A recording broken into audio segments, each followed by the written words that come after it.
Bu safar Fayz ta'lim 243-maktabda qiziqarli savollarimizga javob olish uchun bugun bizga Muhammad Amin yordam beradi. Qanunda ketdik. Agar bir kunga maktab direktori bo'lib qolganingizda nima qilgan bo'lardingiz? Maktab direktori ustozlarning oyligini uchirib yuborardim. Darslarni 15 minut qilib qo'yardim.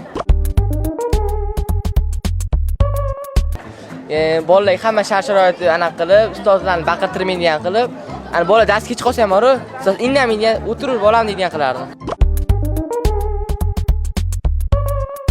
Agar bir kunga maktab direktori bo'lib qolganingizda nima qilgan bo'lardingiz?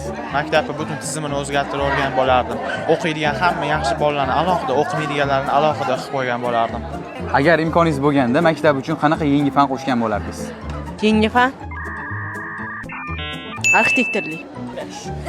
Agar maktabga imkoniyatingiz bo'lganda qanaqa yangi fan qo'ygan bo'lardingiz? Telefon o'ynash. Agar imkoniyatingiz bo'lganda maktab uchun qanaqa yangi fan qo'shgan bo'lardingiz? Agar imkoniyatim bo'lganda IT bo'lardim. Qaysi fan kerak va qaysi fan kerak emas? Yo'q, hamma fan kerak, no texnologiya uchun kerak emas deb o'ylayman. Nega kerak emas? Просто bu hozir o'tgan bilan baba esdan chiqib ketadi. Siz uchun maktabdagi eng kerakli qaysi fan va eng keraksiz fan? Jismoniy eng kerak. Men uchun eng keragi rus tili, O'zbekiston tarix, jismoniy, kerak emasi biologiya va ximiya.